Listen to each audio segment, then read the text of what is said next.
Avant de commenter cette peinture murale qui se trouve dans une chapelle en Grèce, où on voit le Fils dans le sein du Père avec la présence de l'Esprit, je ne sais pas si vous voyez, hein.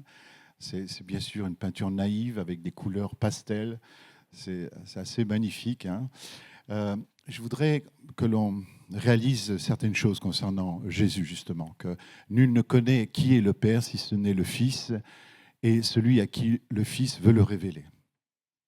Cette importance donc du ministère de Jésus qui est venu parmi nous révéler le Père et non pas se révéler lui-même quelque part, hein, mais révéler le Père. Personne n'a jamais vu Dieu, nous dit Jésus. Le Fils unique qui est dans le sein du Père est celui qui nous le fait connaître. Et le mot qui est utilisé en grec est intéressant, puisque c'est ce mot qui a donné le mot exégèse. Or, une exégèse, c'est une étude approfondie d'un verset dans le détail. Nous allons profondément dans le détail, dans l'exégèse. Et donc, Jésus est l'exégèse du Père, c'est-à-dire qu'il est l'explication la plus absolue et totale. Et dans ce passage, on imagine la réaction que les Israélites ont pu avoir en écoutant Jean leur dire « Personne n'a jamais vu le Père » parce que quand vous êtes Israélite, vous vous dites « Attends, mais qu'est-ce que tu nous racontes, Jean ? Est-ce que les patriarches ils n'ont pas vu Dieu quelque part ? Est-ce que Moïse, dans le buisson ardent, il n'a pas vu Dieu ? Est-ce que finalement les prophètes n'ont pas vu Dieu ? Qu'est-ce que tu nous dis ? Pourquoi tu peux prétendre que personne n'a vu Dieu, le Père ? Comment est-ce possible que tu, de manière aussi abrupte, tu annonces un truc comme ça ? Parce que de toute évidence, les patriarches et les prophètes l'ont vu. Hein, et ils nous ont communiqué ce qu'ils avaient vu.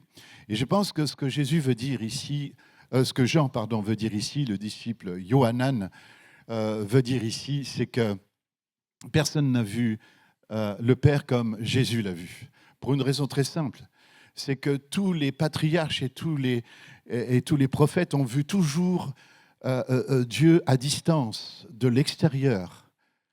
Et d'ailleurs, je pense à Moïse à cet instant, Moïse qui est obligé de regarder ce buisson ardent, là, ce buisson qui brûle sans se consumer, qui est obligé d'en faire le tour, essayer de comprendre qu'est-ce qui est en train de se passer, et qui interroge finalement la théophanie, qui interroge la révélation, et qui ne comprend pas ce qui est en train de se passer. Mais quel est ton nom, etc. Vous voyez cette interaction qui nous rejoint. Et je pense que nous serions tous devant une théophanie, nous serions aussi dans l'expectative à nous demander effectivement de qui il s'agit. Et au fond, quand Jésus est venu, eh bien les disciples se demandaient qui il était, de la même manière. Hein. Et donc, c'est sûr que tous les hommes, tous ces grands hommes de Dieu, c'est dans l'Ancienne Alliance, et même ces femmes de Dieu qui l'ont vu. Je pense à Agar qui a expérimenté 2 théophanies, excusez-moi du peu, hein, 2 théophanies, alors que Marie, la mère de Jésus, n'aura vu qu'une seule théophanie, alors que Agar a bien considéré, c'est elle qui en a eu le double en fait. Hein. Donc vous voyez, ce que je veux dire, c'est que tous ces êtres humains, dans leur limitation humaine, ont vu Dieu de loin ou à proximité et l'ont interrogé et ont eu du mal à comprendre, à saisir ce qui leur arrivait. Mais Jésus, lui, c'est complètement différent. Jésus n'est pas cet homme qui interroge Dieu, qui se pose des questions, qui questionne. Il est celui qui vient venant du sein du Père, c'est-à-dire de l'intérieur du Père, nous le fait connaître. Autrement dit, Jésus est Dieu lui-même, et qui, mieux que Dieu, peut parler de Dieu. Et donc c'est en cela qu'il est l'exégète du Père, le plus excellent, le plus pointu, le plus profond. Et il est impossible d'aller plus haut dans la révélation, dans l'explication, dans le fait de recevoir une exégèse, en fait. C'est Jésus qui est l'exégète parfait du Père. Je suis sorti du Père, et on voit ce mouvement-là de sortir du Père, et je suis venu dans le monde. C'est ça, la clé, elle est là. Je sors du Père et je viens dans le monde pour le faire connaître. Et il va venir dans le monde, dans l'incarnation, pour nous faire connaître celui qui est invisible à nos yeux. Le Père nous est invisible et Jésus va venir nous le rendre visible en prenant un corps humain. Oh, le mystère de l'incarnation, quelle merveille! Dans 1 Corinthiens 8,6, toutefois, pour nous, il n'y a qu'un seul Dieu, le Père, de qui viennent toutes choses et pour qui nous sommes. Un seul Seigneur, Jésus-Christ, par qui sont toutes choses et par qui nous sommes. Vous voyez, il y a des petites subtilités dans ce texte, hein, très intéressant. De qui? Pour qui? Par qui? Voilà l'origine, l'objectif et le moyen sont représentés ici. Et nous voyons cette collaboration entre le Père et le Fils dans cette œuvre magnifique. Jésus reprit donc la parole et leur dit, en vérité, je vous le dis, le Fils ne peut rien faire de lui-même, sinon ce qu'il voit le Père accomplir. Tout ce que le Père fait, le Fils aussi le fait pareillement.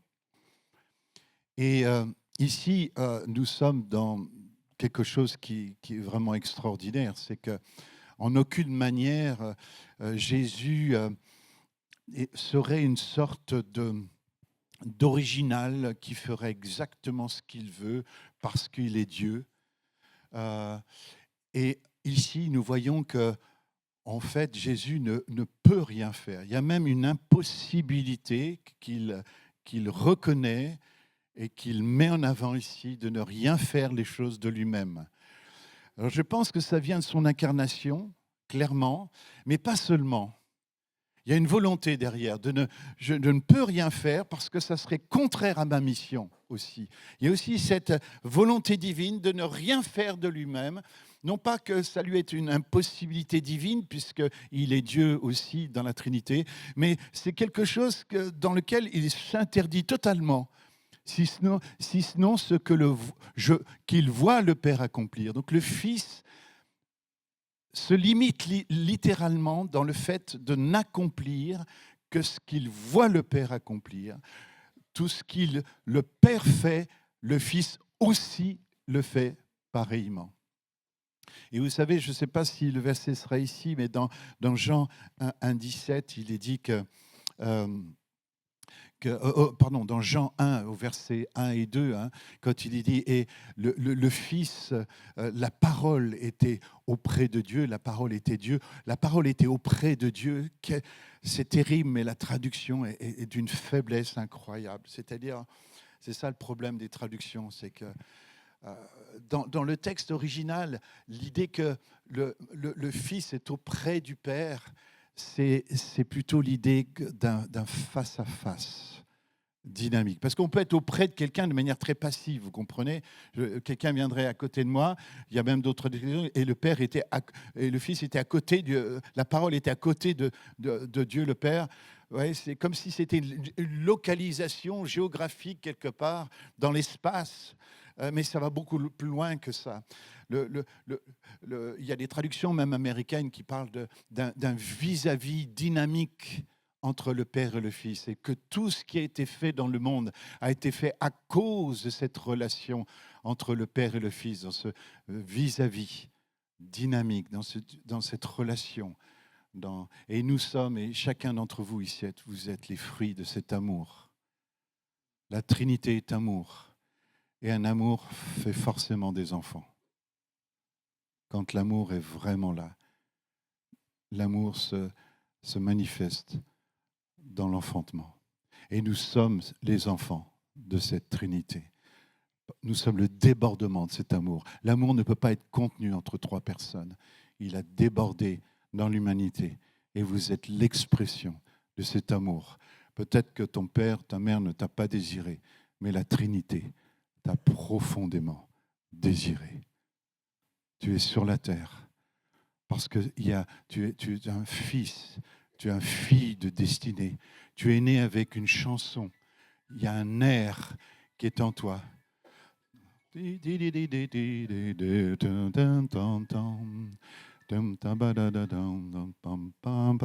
C'est pas cet air-là. C'est pas ces terres-là. Mais il y a une musique en nous. C'est intéressant. Au moment où je parle de musique, il y a une musique qui est en nous, mais dont nous avons oublié les paroles. Et je ne suis pas venu ce dimanche pour vous faire entendre cette musique, parce qu'elle est déjà en vous. Moi, je suis là pour mettre des paroles, vous faire entendre les paroles qui sont sur cette musique, afin que nous puissions chanter ensemble un chant nouveau au Père, mais qui est en réalité très ancien et qui date du jour où vous avez été conçus dans la Trinité pour venir dans ce monde avec une mission. Vous êtes tous en mission. Donc le Fils ne peut rien faire de lui-même. Il est dans une imitation totale. Car moi, et ça c'est la version Darby seulement, hein, car moi je n'ai pas parlé de moi-même, mais le Père qui m'a envoyé lui-même m'a commandé ce que je devais dire et comment j'avais à parler. C'est-à-dire qu'ici nous voyons que les actes de Jésus sont une imitation totale de ce que le Père fait. Autrement dit, quand nous sommes autorisés à dire que quand Jésus fait quelque chose, c'est le Père qui le fait. Le Père le fait dans l'invisible, Jésus le fait dans le visible. Quand Jésus parle, dans cet envoi, tout ce que Jésus dit est une parole prononcée dans le visible par quelqu'un qui a déjà parlé dans l'invisible. Et ce qu'il y a d'extraordinaire, c'est que cette imitation va jusque dans la forme même de la parole. Même la manière dont Jésus avait à dire les choses lui était enseignée en direct. Autrement dit, l'image que l'on a, c'est quelqu'un qui, à cause de sa mission, limite complètement sa propre liberté et s'inféode complètement au Père. Mais quand on le voit vivre, on a l'impression que c'est l'homme le plus libre de la terre. Comme quoi, voyez-vous, il y a deux types de liberté. Il y a une liberté qui est juste de l'indépendance, de l'autonomie, et qui, en réalité, se transforme en esclavage à un moment donné ou de l'autre. Oh, ouais, je fume, mais j'arrête quand je veux. Chiche. Vous voyez ce que je veux dire? Nous nous prétendons libres, mais il y a plein de choses qui peuvent nous enlacer. Il y a plein de choses qui peuvent... Nous les Français, nous aimons l'indépendance. Hein. Nous aimons être libres. Nous en avons fait un credo même national, là, cette liberté. Mais cette liberté, en fait, il y a une liberté qui enchaîne. Et il y a un enchaînement qui rend libre. Et Jésus s'est lié tellement intimement au Père qu'il a renoncé sa liberté personnelle, alors qu'il aurait pu convoiter d'être comme à la même hauteur que le Père. Hein, et il en aurait eu tous les droits et les privilèges. Il a renoncé. Il s'est anéanti dans cette imitation. Il s'anéantit dans cette imitation pour être sûr de représenter le plus exactement qui est le Père. Seulement voilà, nous sommes comme Philippe, quand nous voyons Jésus, nous questionnons, montre-nous le Père. Et Jésus de dire, attends Philippe, mais t'es sérieux là dans ta question? Enfin, je veux dire, mais t'es vraiment sérieux dans ta question? Ça fait plusieurs mois que je suis avec vous, plusieurs années même déjà, et tu n'as pas vu le Père? Celui qui m'a vu a vu le Père.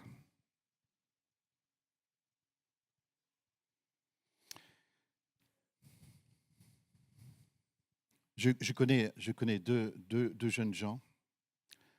Il y en a un qui s'appelle Timothée, l'autre qui s'appelle Emmanuel. Timothée a été dans une école d'art en France. Et dans cette école d'art en France, on lui a dit surtout ne copie pas, surtout sois original. Alors Timothée, il n'a rien copié, il faisait de son mieux. Et on dit, oh, mais non, mais ça ressemble, c'est du déjà vu, ça c'est du... Non, mais arrête d'être servile. Sois original, sois original, sois original, sois original, sois original. 5 ans d'études comme ça, école d'art. Aujourd'hui, il est cuisinier en Caroline du Nord. C'est un très bon cuisinier. Hein. Mais quelque chose qui m'ennuie, c'était quand même son rêve à cet enfant d'être un artiste. Alors, il l'est à sa manière en cuisine, hein, certainement. Hein. Je l'ai rencontré dernièrement, j'aime Timothée. J'aime mon Timothée. Mais Timothée est quand même passé quelque part à côté de sa vocation, un peu quand même. Parce que des idiots lui ont dit d'être original. Je voudrais vous parler d'Emmanuel maintenant. Emmanuel, lui, il est suisse-allemand. C'est le fils d'un pasteur que je connais bien en Suisse allemande. Et Emmanuel, lui, il a fait une école d'art en Italie. Et une école d'art dans laquelle, vous savez, c'est ce genre d'école d'art classique, où on apprend à copier, à imiter, à reproduire. Et puis, s'il y en a un qui commence à lever un peu la tête en se disant « Moi, je vais être un grand artiste, je vais être original », et dit « Écoute, tu rabats un peu ton caquet, mon jeune, hein, mon gars, et tu vas commencer par plutôt imiter. » Parce que l'originalité n'est pas quelque chose que l'on peut proclamer au début d'un parcours. Elle est à la fin d'un parcours d'imitation. Si vous ne me croyez pas, alors fabriquez un violon. Soyez original, fabriquez un violon. Puis ensuite, jouez-en. Vous avez vu comme les artistes donnent l'impression d'une agilité quand ils jouent d'un instrument. Quelle facilité, hein? Mais qu'est-ce qu'il y a comme travail derrière? Comme répétition, comme imitation, comme... Waouh! Comme quoi la vraie originalité, en fait. Celle que Jésus, finalement, est pour chacun d'entre nous. Il est l'original des originales. Mais il est original, non pas parce que dans son arrogance, il a décidé de l'être. Il est original parce qu'il est en contact avec celui qui est là depuis l'origine. Et le lien entre Jésus aujourd'hui et le Père à l'origine, entre l'origine et le Jésus d'aujourd'hui, il y a tous ces chemins d'imitation que Jésus a été pour nous. Alors, la question qui se pose, c'est, voilà, il est l'image du Dieu invisible, le premier-né de toute la création. L'image qui se pose, c'est que quand nous, humains, nous essayons finalement d'expliquer ce que nous avons vu, regardez ce que ça donne. Entre Jésus et Marc, ça donne. Nous sommes sur la montagne de la transfiguration. Et 6 jours après, Jésus prit avec lui Pierre, Jacques et Jean et les conduisit seuls à l'écart sur une haute montagne, fut transfiguré devant eux. Ses vêtements devinrent resplendissants et d'une telle blancheur que personne sur la terre ne peut blanchir ainsi. Voilà comment un être humain décrit une théophanie. On dirait qu'il fait de la pub pour une lessive, Marc. Non, mais sois sérieux, Marc. Non, mais c'est vrai. Regardez comment nous, les humains, nous arrivons à parler d'une manifestation sur la montagne. Regardez, ses vêtements devinrent resplendissants et d'une telle blancheur que personne sur la terre ne peut blanchir. Et stop, il s'arrête là. Marc, disons un peu plus, s'il te plaît. Explique-nous un peu plus, Marc. En une phrase, il a réglé la question de la transfiguration, Marc. Ah non, non. Imaginez ce que ça a pu être. Enfin, on peut imaginer que c'est bien au-delà de cette phrase. Vous voyez la faiblesse du langage humain. La faiblesse du langage humain. Parce que chaque fois que nous faisons une expérience profonde, eh bien, nous galérons à essayer de comprendre ce qui nous est arrivé. Notre langage est faible. Nous ne trouvons pas les mots exacts. Nous galérons. Et ça c'est voilà, ce qui se passe quand un homme parle de Dieu. Mais c'est bien différent quand Jésus en parle. Alors, la question qui se pose pour nous, c'est quand Jésus est sur la croix, quiconque a vu Jésus a vu le Père. Est-ce que cette imitation de Jésus en acte, en parole et en forme même d'action et de pensée et de dire, est-ce qu'elle va jusqu'à la croix? Autrement dit, si Jésus imite le Père, ici, en quoi il l'imite en fait? Vous comprenez? Sauf que nous, occidentaux, et j'ai fait exprès de choisir un tableau occidental, nous, occidentaux, nous voyons de la crucifixion qu'une image de solitude, d'immense solitude. Nous voyons quelqu'un qui est délaissé. Nous voyons quelqu'un qui vit la solitude la plus extrême. Et du coup, nous perdons cette idée que peut-être Jésus serait en train d'imiter le Père. Nous ne sommes pas dans l'imitation, là, nous sommes dans la distance. Et c'est comme ça que l'Occident voit la croix. L'occidental voit Jésus seul, abandonné des hommes, mais pas seulement des hommes, abandonné du Père et abandonné du Saint-Esprit. Et on insiste, et on grossit le trait, et on le souligne 5, 6, 7 fois, et on met beaucoup d'obscurité autour du tableau, et on montre la solitude la plus extrême. Alors là, la question se pose, mais Jésus est-il toujours en train d'imiter le Père ici, ou tout d'un coup l'imitation a cessé?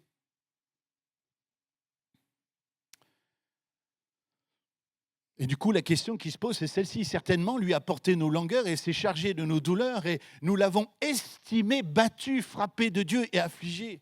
Vous comprenez? C'est nous qui estimons que Jésus, à la croix, et Ésaïe nous a déjà préparés à cette erreur que nous commettons, en disant que finalement, sur la croix, nous l'estimons battu, frappé de Dieu et affligé. Mais alors imaginez que si nous l'estimons, s'il y a une estimation humaine que le Christ en croix, c'est celui qui est battu, frappé de Dieu, imaginez l'image de Dieu que ça donne. Imaginez l'image du Père que ça donne, d'un Père violent en fait, d'un Père toxique, qui est obligé de frapper son Fils pour te sauver. Waouh! Quelle image Regardez ce que Isaïe fait remarquer ici, que ce n'est pas la réalité, mais c'est nous qui l'estimons ainsi. Il y a quelque chose en nous qui estimons ça, qu'en fait, si Jésus est sur la croix, c'est que donc il est battu, frappé de Dieu et affligé. Mais il a été blessé pour nos transgressions. La vérité, elle est là. Il a été meurtri pour nos iniquités. Et le châtiment de notre paix était sur lui. Et par ses meurtrissures, nous sommes guéris. Autrement dit, Isaïe nous invite à avoir une autre réalité. Ici, nous sommes dans une représentation plutôt orientale.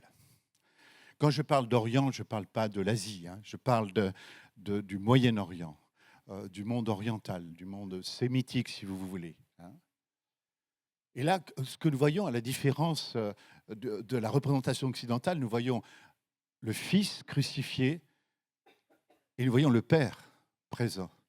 Et ici, regardez, sur l'épaule du Père, il y a la colombe. Et vous savez, cette colombe qui est venue se poser sur les eaux du baptême.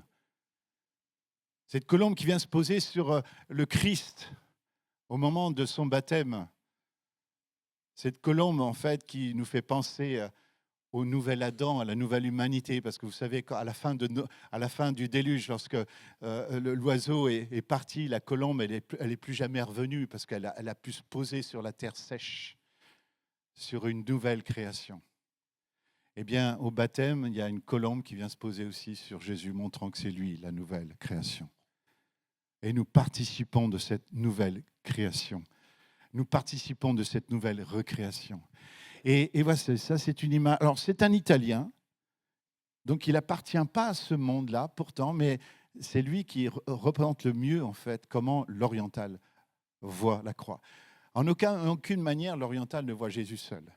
Au contraire, il voit la communauté. Il voit que la Trinité en fait était présente et que le salut et que la question du péché est tellement insoluble que la Trinité humaine, la Trinité elle-même, l'a assumée elle-même, dans sa totalité. Voilà un petit peu les deux images qu'il y a entre l'Occident et l'Orient. L'Occident voit une violence du Père sur le Fils en notre faveur. Le sacrifice de Jésus offre au Père pour apaiser sa colère et payer nos péchés. Et puis l'oriental, lui, va voir une violence humaine, une divinité vengeresse, face à la Trinité, faite à la Trinité. La violence, elle ne vient pas du Père sur le Christ, elle vient de nous sur le Christ. C'est nous qui avons crucifié le Christ.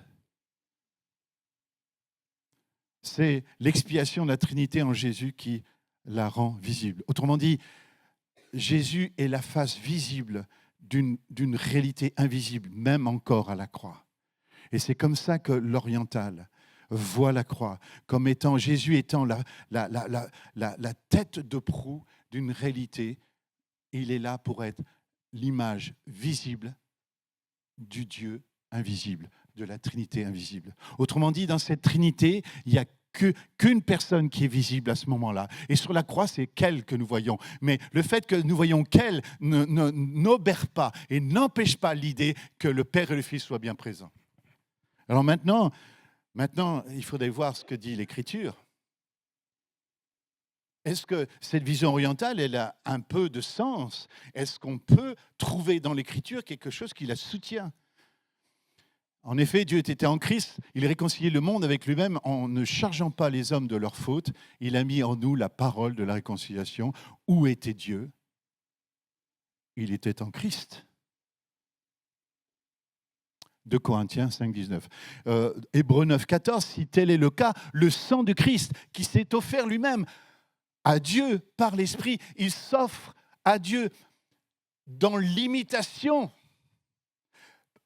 Père, laisse-moi leur montrer qui tu es. Laisse-moi leur montrer qui tu es en vérité.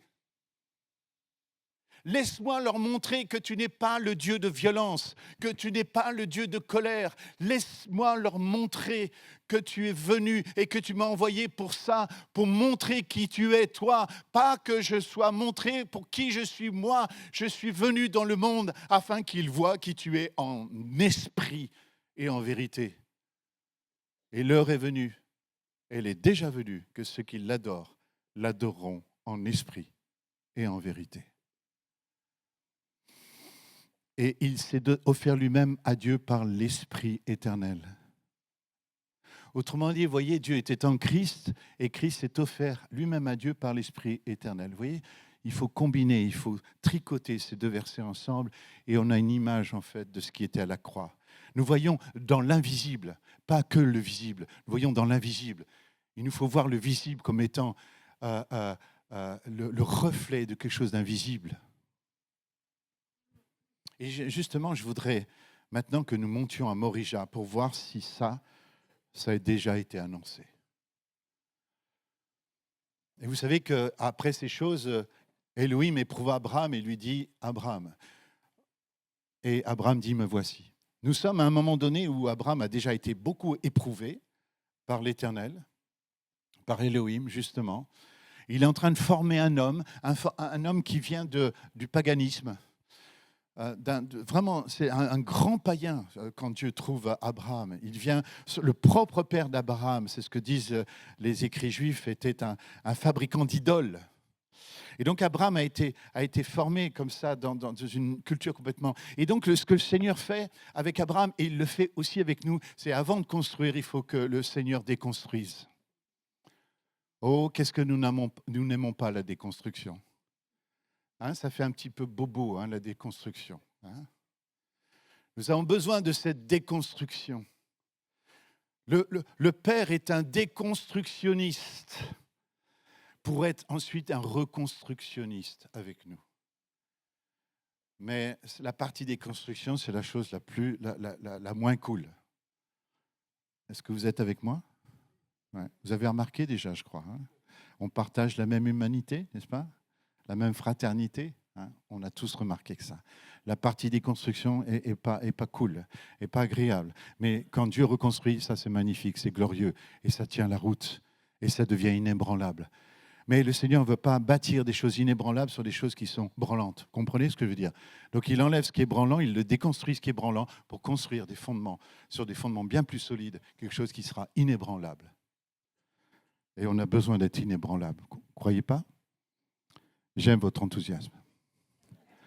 Et il dit, me voici, Elohim dit, prends ton fils, ton unique, et celui que tu aimes, Isaac, et va-t'en. L'Erléra, c'est une belle expression qui est utilisée, je ne vais pas la commenter, ça va m'emmener trop loin, au pays de Moria.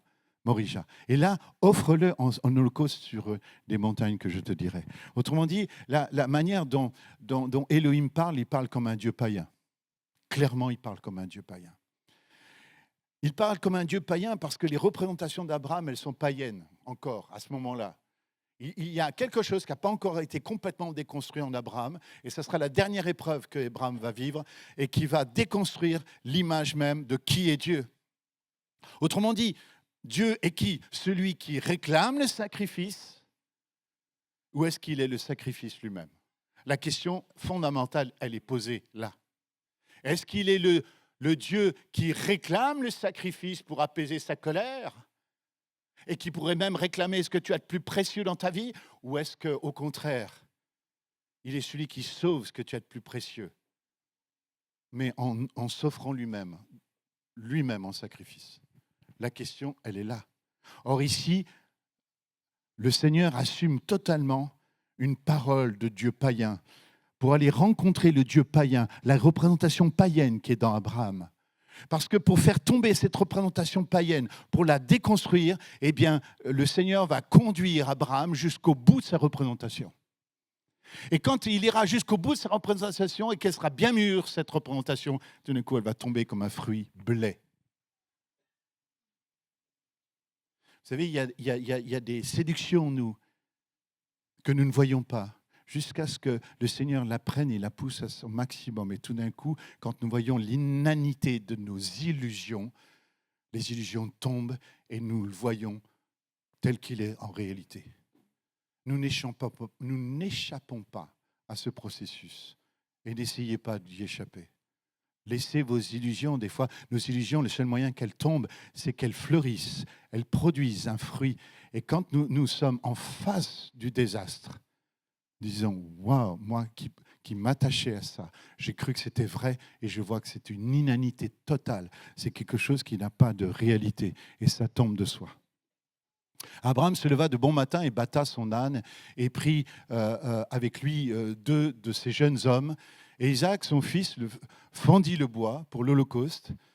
Je rappelle qu'un holocauste, en fait, c'est pour brûler complètement quelque chose.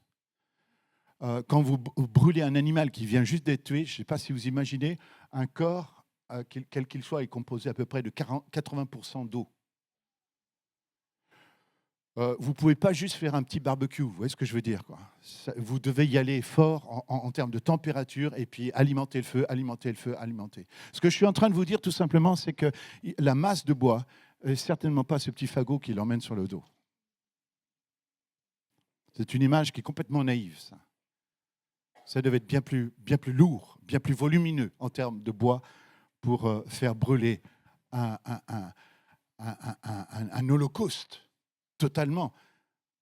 Et il se leva et s'en alla vers le lieu que Dieu lui avait dit. Troisième jour. Abraham leva ses yeux et vit le lieu de loin. Troisième jour.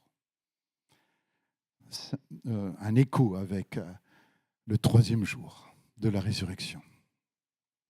Ils marchèrent tous les deux ensemble. Une expression qui est une clé ici.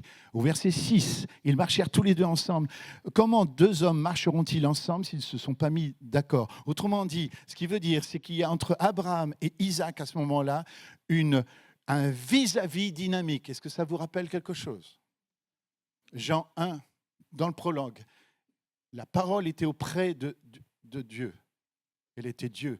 Il y a un vis-à-vis dynamique. C'est ça l'image qu'il y a ici. D'un vis-à-vis dynamique. Il y a une profonde communion d'intention d'aller adorer, quoi qu'il en coûte. Quoi qu'il en coûte.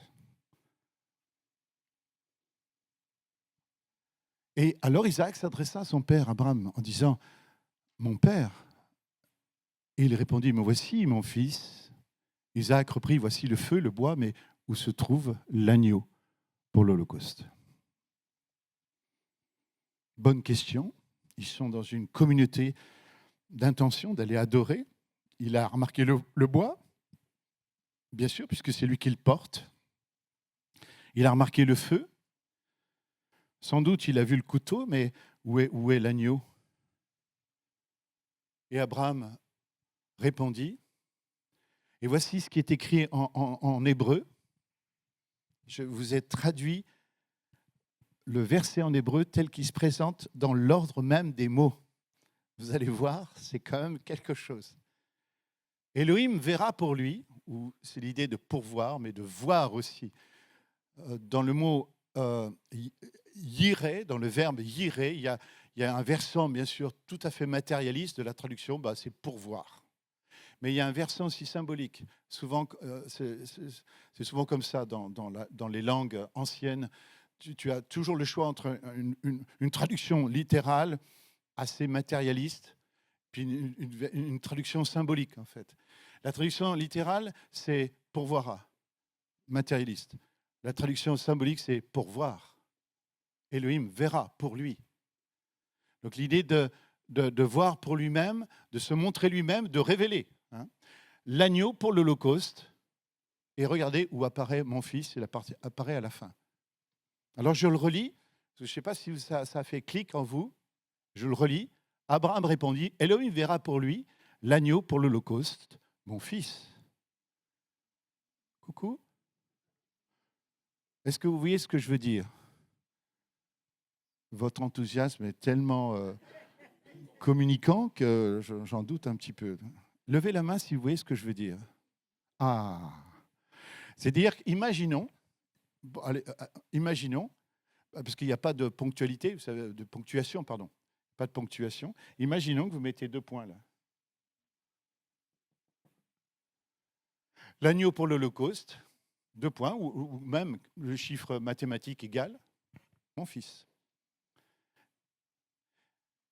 Mais comme l'Ancien Testament a été repris après au-delà du Nouveau Testament, la venue de Jésus par des gens qui voulaient éviter de faire une traduction trop messianique, alors dans vos traductions, vous verrez, mon fils a été remis au début du verset pour éviter ce genre de confusion.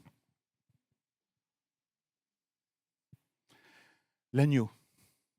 Et ils marchèrent tous les deux ensemble. Deuxième mention. Nous étions verset 6, comme si ça encadrait le verset que nous venons de voir.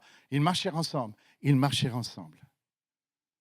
Et quand ils furent arrivés à l'endroit qu'Élohim lui avait indiqué, Abraham construisit un autel et y disposa les bûches. Puis il ligota son fils Isaac et le mit sur l'autel par-dessus le bois. Isaac n'est pas cet adolescent que vous voyez ici. Isaac, à l'époque, on pense qu'il a entre 30 ans et 36 ans. Abraham est particulièrement âgé. Vous imaginez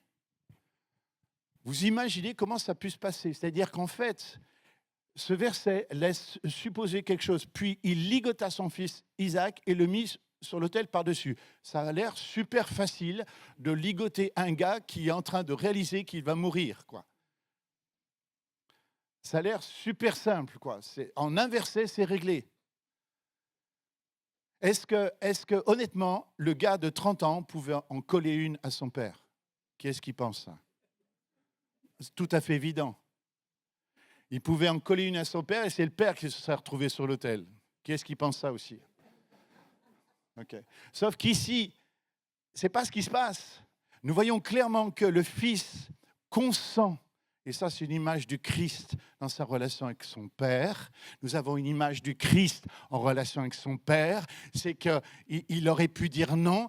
Et il a même souhaité peut-être qu'à un moment donné, la coupe s'éloigne. Mais il dit non pas ma volonté, mais ta volonté. Non pas ma volonté, papa Abraham, mais ta volonté, papa Abraham. On a une image du Fils. C'est comme si le Père et le Fils, dans ce passage, déjà, commencent à nous montrer le dialogue qui est entre le Père et le Fils quand le Fils est allé sur la croix. Et le mit sur l'autel par-dessus le bois. Alors Abraham prit en main le couteau pour immoler son fils. Et le Nouveau Testament nous dira que lorsqu'il fait ce geste, il dit « Waouh !»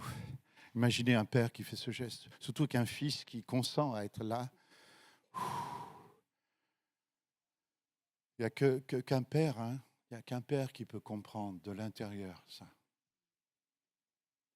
Un parent. Un jour, tu auras un enfant, tu comprendras ce qu'on peut vivre dans ces moments-là. Il suffit que tes enfants aient passé sur la table d'opération, ne serait-ce pour comprendre ce qui se passe. Combien de fois, quand tu vois un enfant sur une table d'opération, tu as envie de lui dire « Mais qu'est-ce que j'aimerais être à ta place plutôt que toi ?» Et si on n'a jamais passé par là, alors c'est qu'on n'a pas encore compris ce que c'était que la souffrance d'un père et la souffrance d'une mère.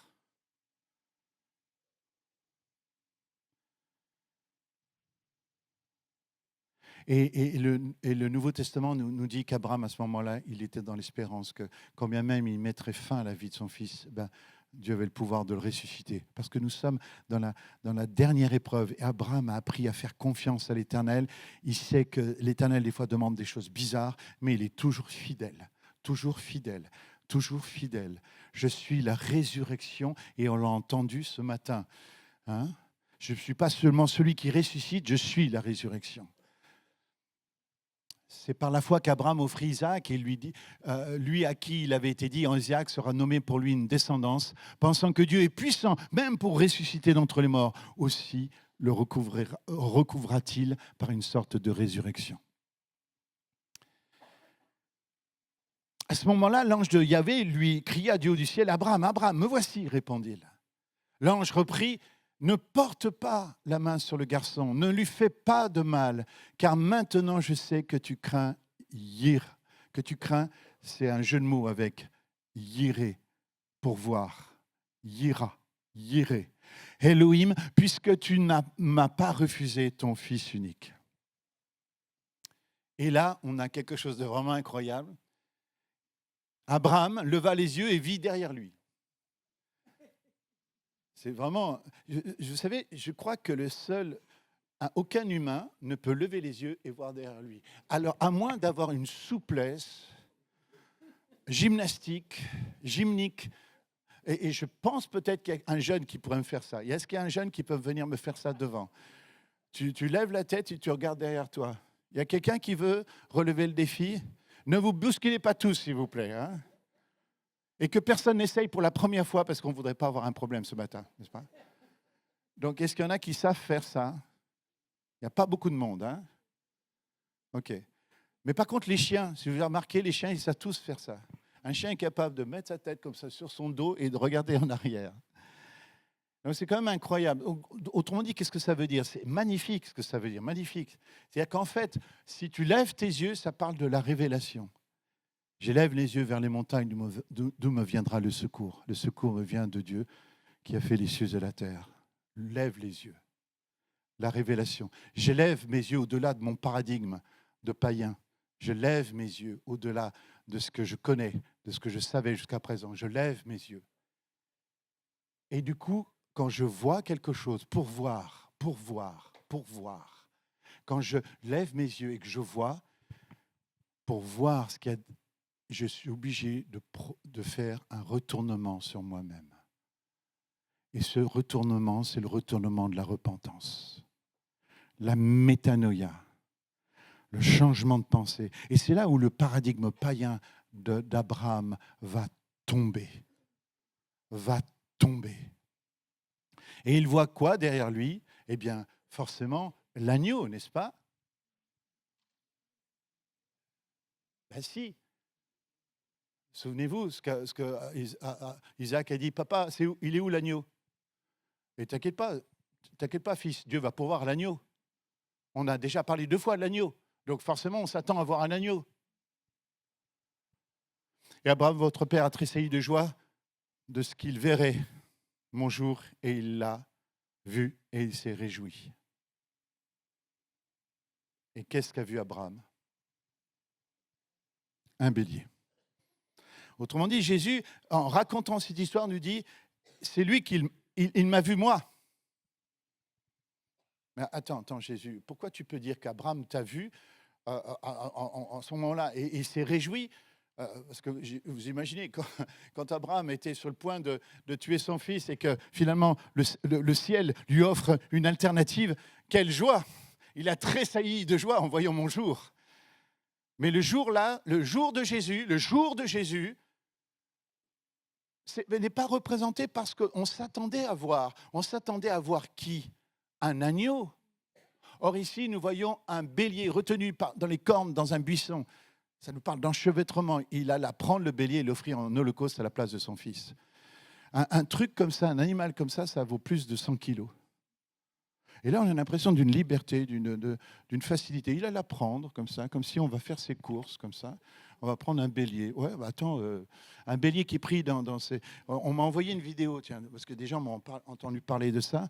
Et on m'a envoyé une vidéo d'un bélier justement qui est pris dans un tronc d'arbre. Vous savez, il a mis le tronc d'arbre, en fait, exactement passe comme ça. Vous verrez comment le bélier, en fait, se débat. Parce que l'image passive, l'image immobile que l'on a ici, c'est certainement pas ça qui se passait. Le bélier était certainement pas en train de se dire « Punaise, mais vite que cette histoire de Genèse 22, on passe à Genèse 23 parce que ça commence un peu être long. » Vous savez, l'éternité, ça finit par être long vers la fin, tu vois ce que je fais. Et donc... non, il devait se débattre. Autrement dit, il y avait du bruit. La question qu'on se pose, c'est pourquoi Abraham n'a pas entendu, n'a pas vu le bélier? C'est parce que son paradigme païen l'empêchait de voir. Pour voir une chose, il faut que nous soyons préparés à le voir. Aucune vision spirituelle ne s'impose d'elle-même.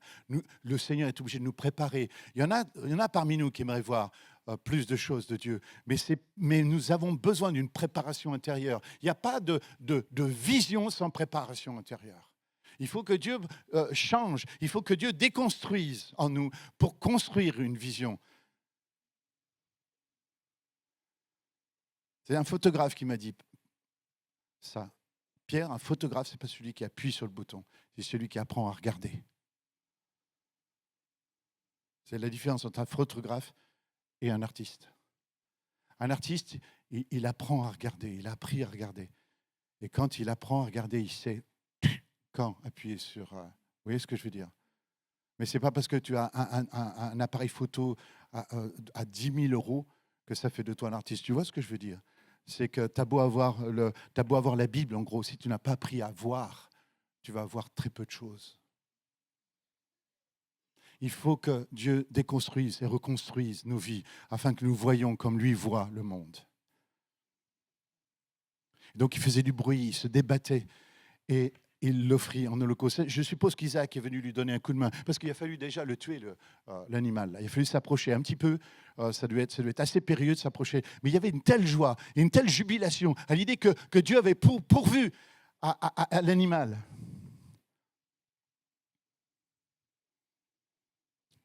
Ça ne vous rappelle pas quelque chose? J'aime beaucoup cette image. Un buisson d'épines. Et vous savez, le problème de l'épine, c'est qu'il n'y a pas d'ombre. Il n'y a aucune ombre dans un buisson d'épines. Autrement dit, le bélier là, qui est représenté, c'est l'image même de la malédiction. Le bélier assume la malédiction, assume le fait qu'il est pris dans la sécheresse. Ça ne vous rappelle pas aussi cette parole « j'ai soif » ?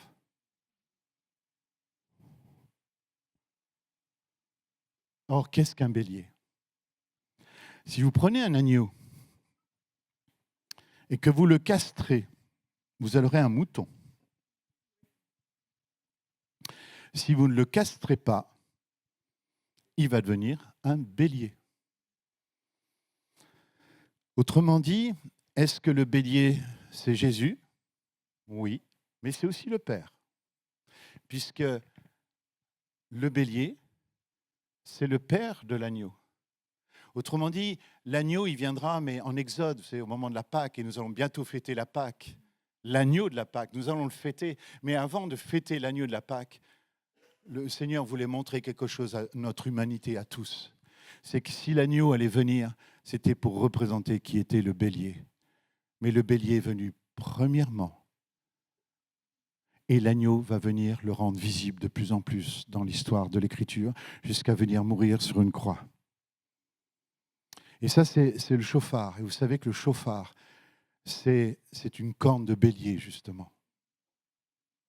L'image de la voix du Père. Autrement dit, qui Abraham a vu sur le mont Morija? Il a vu le Père et que Jésus viendra imiter. Et donc la question, et je vais terminer par ça, mon Dieu, pourquoi m'as-tu abandonné? La question qui se pose, c'est celle-ci. Si Jésus est vraiment à ce moment-là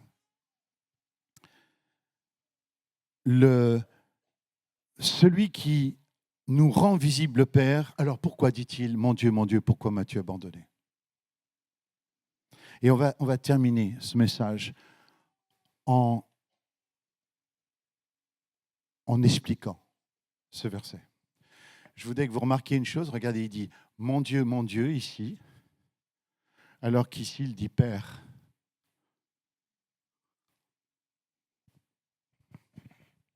Quelle est la différence? Eh bien, la différence, elle est simple. C'est que quand Jésus dit mon Dieu, pourquoi m'as-tu abandonné? En Matthieu 27, 46,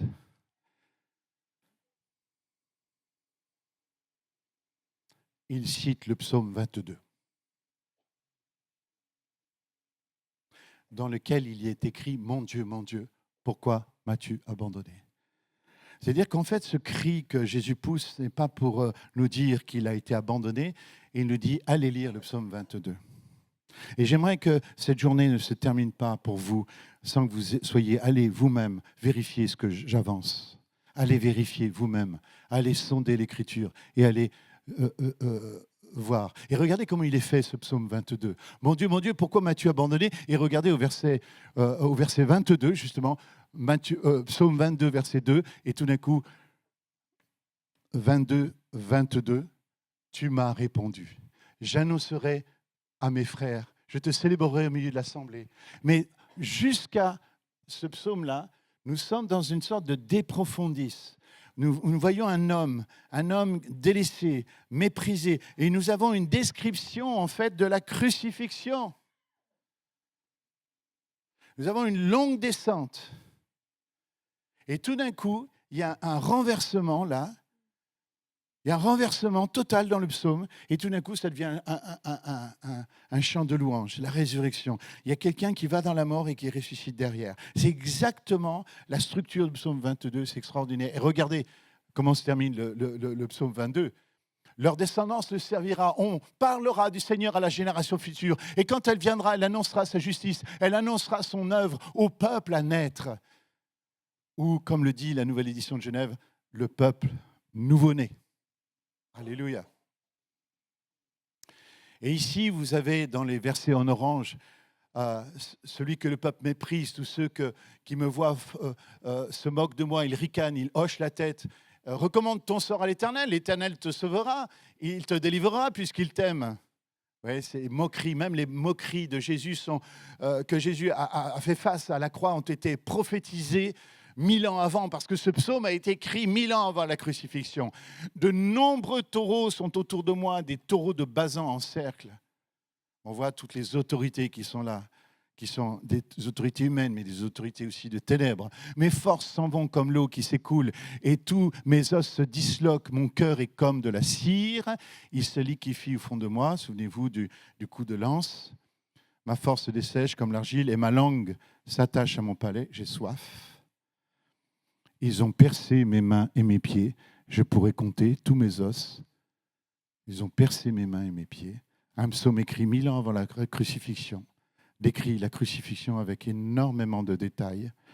Quand Jésus dit « Eli, Eli, lama sabachthani », il n'est pas en train de te dire que le Père m'a abandonné, il est en train de te dire à toi, va lire le psaume 22 pour que tu comprennes ce qui est en train de se vivre là, que j'assume complètement pour te montrer qui est le Père.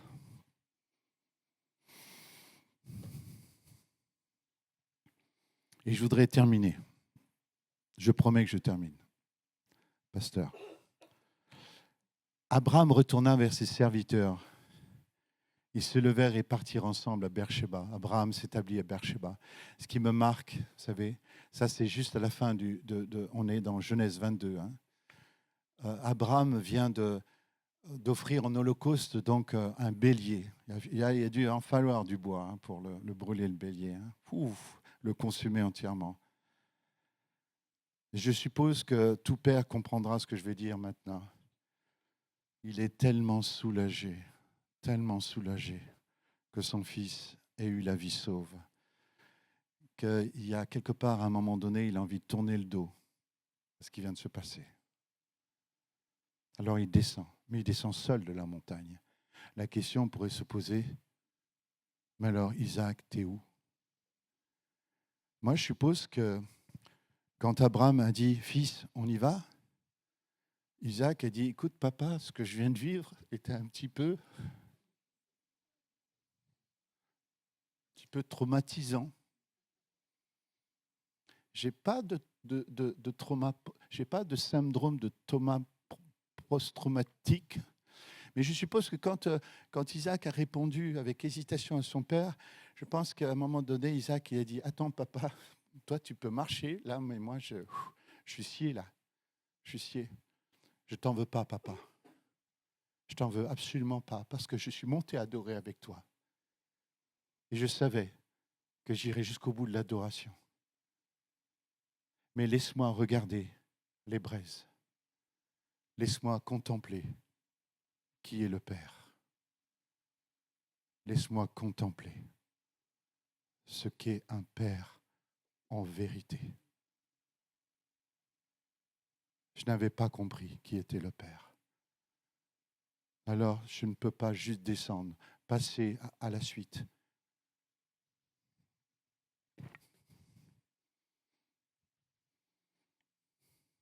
Laisse-moi contempler ces braises. Laisse-moi contempler ce qu'est un Père en vérité.